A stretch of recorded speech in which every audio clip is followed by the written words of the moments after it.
Okay, so this is your program which I have written already in order to save time, and I have already commented the whole program in order to reveal block by block, which I shall be explaining. Okay, first let us go to the if else block. So just remove the comment in here, and I'll put it back here so that we could concentrate on the first if else block. So what I have done is I've taken three variables x, y, and z and assigned values to each variable. And in the first if block, as I taught you in the theory, I am comparing the variable x with that of y with the less than operator. Anything written inside the if block, which is a console statement and a nested if block, will be executed only when x less than y is true, or otherwise it will simply skip the whole block from here to here and it will enter the else block and execute this console.writeLine statement. So let us have a look on the output. So that's quite fast. So let us simply give a read key. Now we shall run it again. So we have two things happening in here. X is smaller and x is smallest. So first, when x is compared with y, since the value of x is 10, the value of y is 20, now this is obviously going to be true. So the control enters into the first line of the if block and simply prints x is smaller. So this is why we got the first statement. Next, what happens is the control encounters the another if which is located inside this if.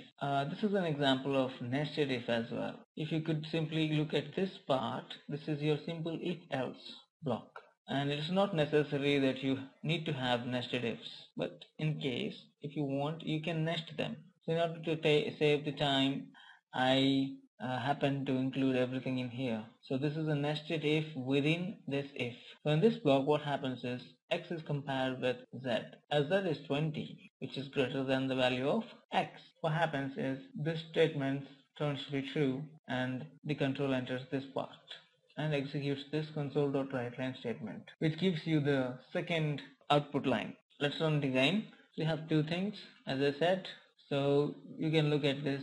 This is your first line and this is your second line. And the else part of this if is never going to happen because the if succeeded, else will not succeed. And similarly, because this if has happened, this the else part of this if will also not be executed.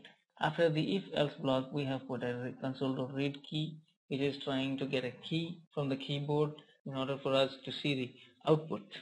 Okay, I hope that is clear, and let us proceed to the multiple ifs and if else's section.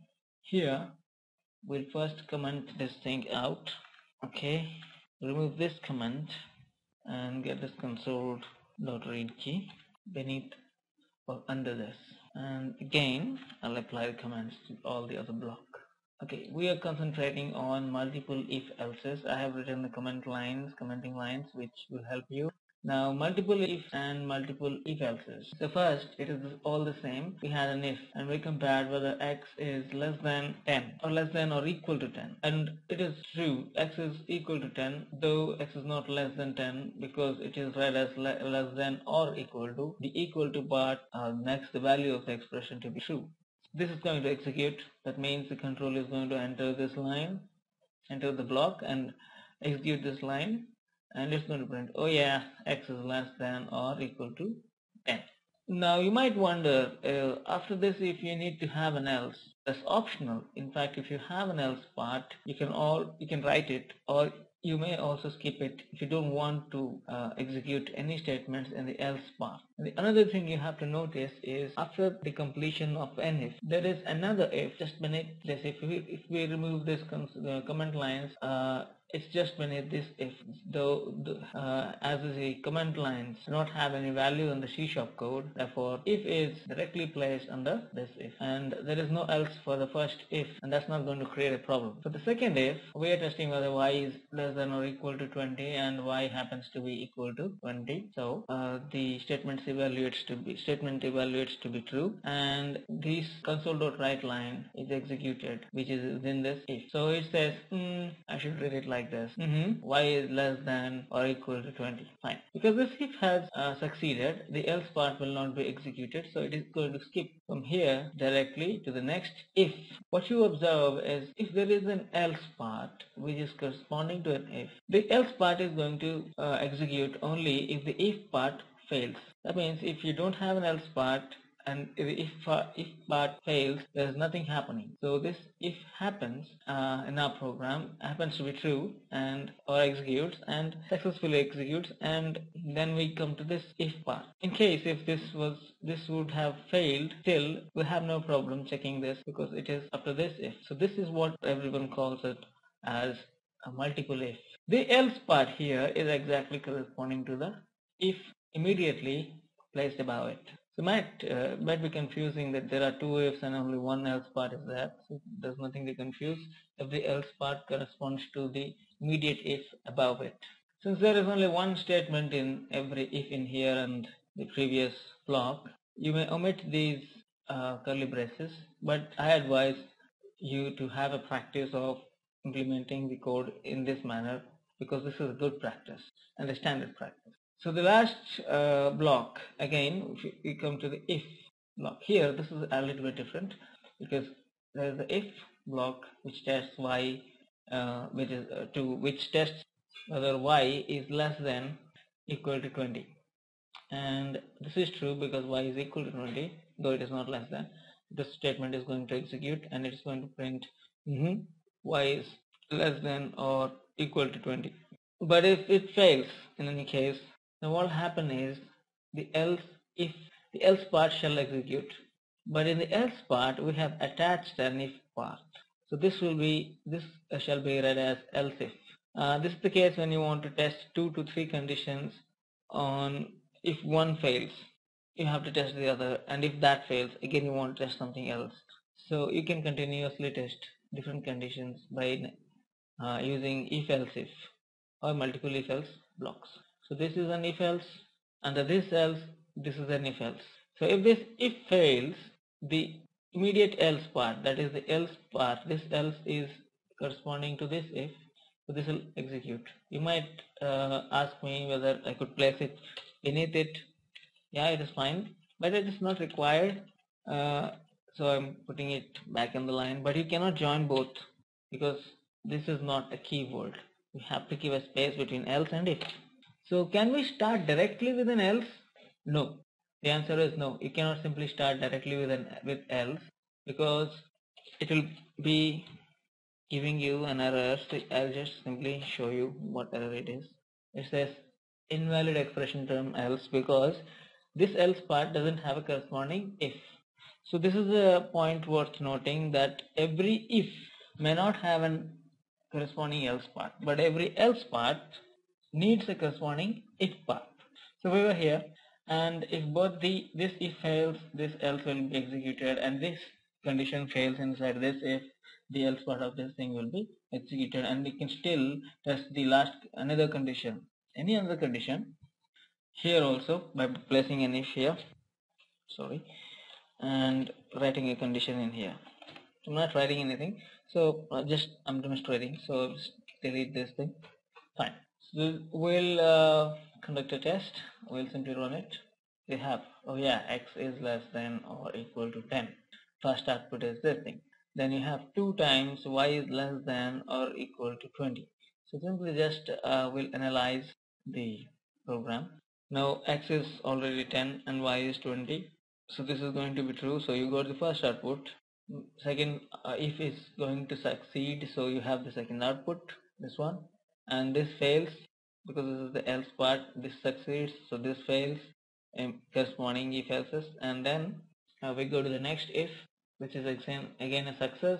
So you have this output, 3 outputs, and after this this part we have this else. So okay, now we have a little confusion in here because I have written the else and this succeeded, that's fine, but I said you can have if, again here you're observing a pattern, say if else, again if else. So we have it here, right? We have it if else and again if else. But this if is going to be tested, or say this condition is going to be tested if and only if the above if fails, because this if is under this else. Or you can simply write it in this manner also. It is equivalent to nesting the if else part in the else part, the same as writing this thing. Okay, you write like this, it is the same. If you nest this if else under the else part, it is also the same. Okay, so that's how the things go on, and we'll simply change the values. We'll simply switch the values. Say now we'll put x is equal to y is equal to 10, and again test the program. Okay, you have again the same output. Now why is this happening? Let us just simply check it out back. Let's go back and check out. See, now y is not 20, it is 10. So if x is less than 10, this is true, you have x is equal to 10. Now y is less than 20, that is true, so you have this out, and this is going to fail. Again, this is true, this is going to fail. So simply if we put the value of y, say to be some 30, and now we'll check what happens. So there's a change in your output. The first statement happens to be true because we did not change the value of x, and we changed the value of y, so definitely there is a difference in output. We'll simply analyze this thing. You have this thing running fine, so I'm not going to explain this. Now the next if here, this fails because y is greater than 20. It is not less than or equal to, so this is failing here. Now since this if fails, the corresponding else succeeds, so this statement is going to be printed or executed. So you have now y is not less than or equal to 20, definitely, because it is 30. Go to the next if.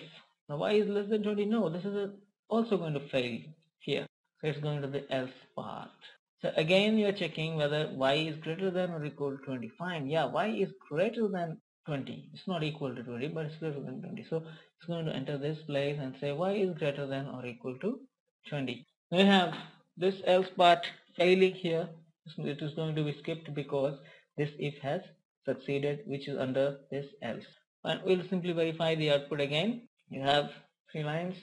One, because you did not change the x value of x. The second one is because the second if fails, and the else part here, this part succeeds. And the last one is y is greater or equal to 20, which is here, right here. This is in the else of this if. Okay, let's now go to the next block, that is switch case.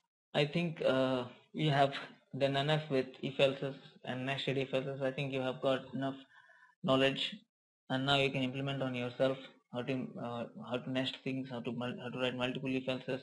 So keep one thing in mind, that you should never have an else as a beginning block. It's not going to happen. The program is not going to run. There will be an error, and most of the young newcomers make a mistake by putting a semicolon after the if, like this.